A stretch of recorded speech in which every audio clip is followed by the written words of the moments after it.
ఇక కడప జిల్లాలో బాలిక హత్య మిస్టరీ వీడలేదు. గండికోటను పరిశీలించారు ఎస్పీ, డీఐజీ ఎంక్వైరీ చేస్తున్నారు. పరువు హత్య అనే కోణంలో కూడా ఎంక్వైరీ చేస్తున్నారు. దానికి సంబంధించిన బ్రేకింగ్ న్యూస్ చూద్దాం. కడప జిల్లా గండికోటలో బాలిక హత్య కేసు ఇంకా మిస్టరీగానే ఉంది. హత్య లేక పరువు హత్య అనే కోణాల్లో ప్రస్తుతం దర్యాప్తు చేస్తున్నారు పోలీసులు. గండికోటలో సీసీ ఫుటేజ్ ను పరిశీలిస్తున్నారు పోలీసులు.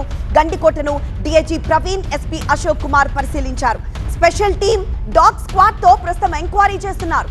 బాలికపై లైంగిక దాడి జరగలేదని పోస్ట్ మార్టం రిపోర్ట్ లో తేలింది.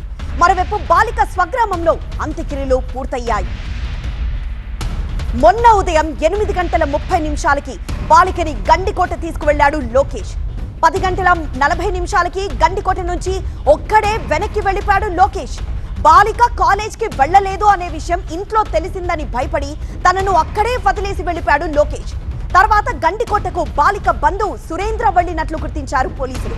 బాలికను చంపింది ఎవరు అనే దానిపై దర్యాప్తు ప్రస్తుతం కొనసాగుతోంది. అయితే బాలిక, లోకేష్ ఇద్దరు ప్రేమించుకుంది వాస్తవమేనని చెప్తోంది లోకేష్ తల్లి. తన కొడుకు తప్పు చేసుంటే ఏ శిక్ష వేసినా తమకు ఓకే అంటున్నారు.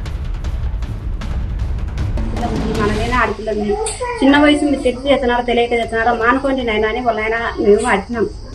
అది కావాలంటే మా ఇరువురైనా అడగండి.